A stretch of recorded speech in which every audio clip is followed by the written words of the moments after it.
चलिए आज इस वीडियो में देखेंगे हम मिश्र धातु और इसके उपयोग एंड इसका संघटन।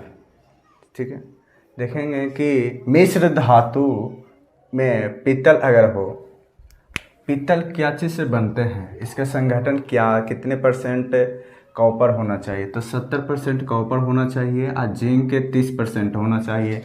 तो ये उपयोग होते हैं तारों में, वायर जो होते हैं तारों में होते हैं, मशीनों के पुर्जे बनाने में, और बर्तन के रूप में भी किया जाता है।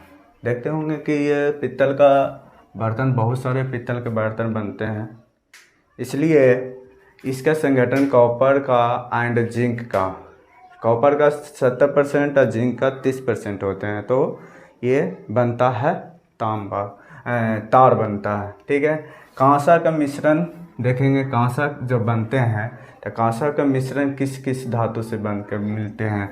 तो कॉपर 88% होना चाहिए एंड ये टीना 12% होना चाहिए।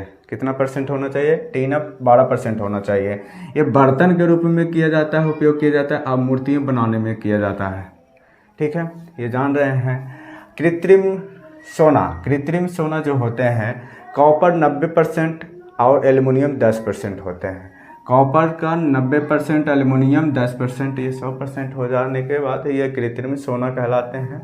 जो कृत्रिम सोना जो मानवों द्वारा बनाया जाता है।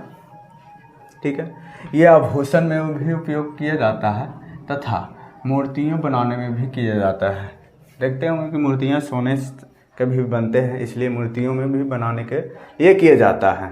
ठीक है, मुद्रा धातु, देखिए मुद्रा जो बनते हैं, मुद्रा में से पैसा यानी कि सिक्का जो बनते हैं, क्या क्या इसका मिश्रण है। तो इसका संगठन बनाने के लिए, एक साथ करने के लिए कॉपर धातु 95% होना चाहिए। टीना जो होते हैं 4% होना चाहिए, और फास्फोरस 1% होता है, जिसके मुद्राएं बनाने में उपयोग किया जाता है। ठीक है, गन मेटल जो होते हैं, जो गन मेटल का बनाया हुआ होता है, धातु का जो बनाया हुआ होता है, उससे कॉपर 88% उसमें मिला हुआ रहता है, और टीना 10% मिला हुआ रहता है। टीना और जिंक मिला हुआ रहता है 2%।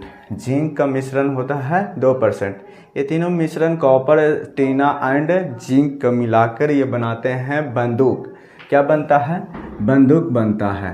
तथा मशीनों के पुर्जे के रूप में भी किया जाता है। मशीनों के पुर्जा जो बनते हैं, इसका उपयोग किया जाता है गन मेटल में, यानी कि ये गन मेटल कहलाते हैं। ये सभी गन मेटल धातु में आते हैं। अगर बेल मेटल बनाना है, बेल मतलब घंटी बनाने का उपयोग किया जाता है, तो कॉपर 80% का उपयोग किया जाता है और टीना 20% के किया जाता है। ये घंटा बनाने में किया जाता है, घंटा और घंटी का उपयोग किया जाता है। यानी कि कांस टाइटन का उपयोग, जो कांस टाइटन मिश्र धातु है, इसका किसका मिश्र धातु है? तो कॉपर के ही है। 60% कॉपर होते हैं, निकेल होते हैं 40% होते हैं। निकेल कितने होते हैं? 40% होते हैं। और तार के रूप में किया जाता है, इसे तार के रूप में किया जाता है, इसे तार के रूप में किया जाता है। आपको जैसा कि इसमें मोनल मेटल भी बताया गया है। मोनल मेटल मिश्र धातु किसका है? तो ये कॉपर 28% का है, और फेरम 2%। फेरम में इसे लोहा 2% है। यहाँ निकेल कितने परसेंट है? तो 70% है। ये मूर्तियों बनाने में किया जाता है, मूर्तियाँ बनाने में किया जाता है। इसका उपयोग मूर्तियों में होते हैं मोनल मेटल का।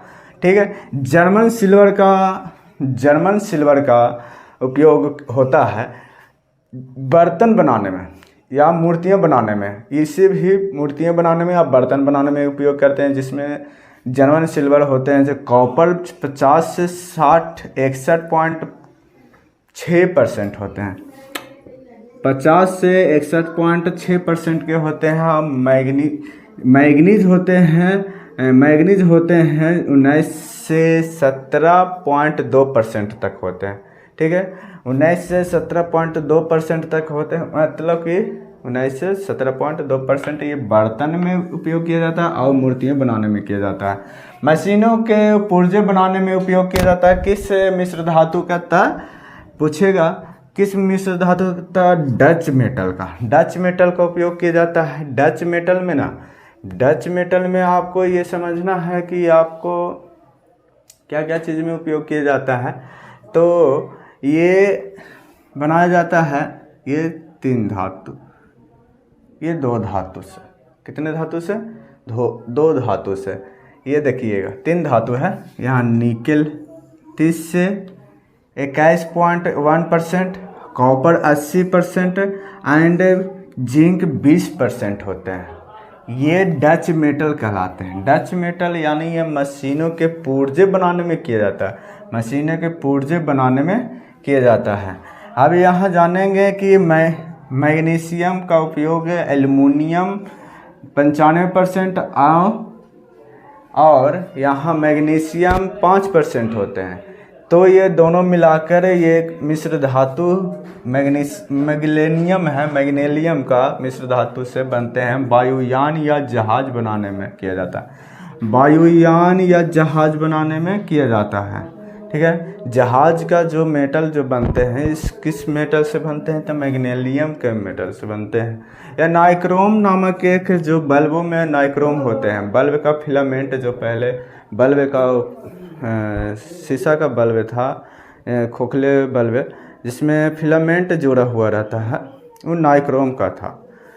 ठीक है। बल्ब में उपयोग किया जाता है ये नाइक्रोम का, जिसे नाइक्रोम का बनाया मिश्र धातु निकेल 58 से 62% तक। ठीक है। और फेरम 22 से 25% तक ये विद्युत तापन अवयव बनाने में किया जाता है। विद्युत तापन अवयव बनाने का स्टीव जो होता है, स्टीव ये इसका फेरम लोहा 90 से 95% तक होती है। ये गोलियों में बनाने के उपयोग में आते हैं। गोली बनाने में, गोलियां आदि बनाने में किया जाता है।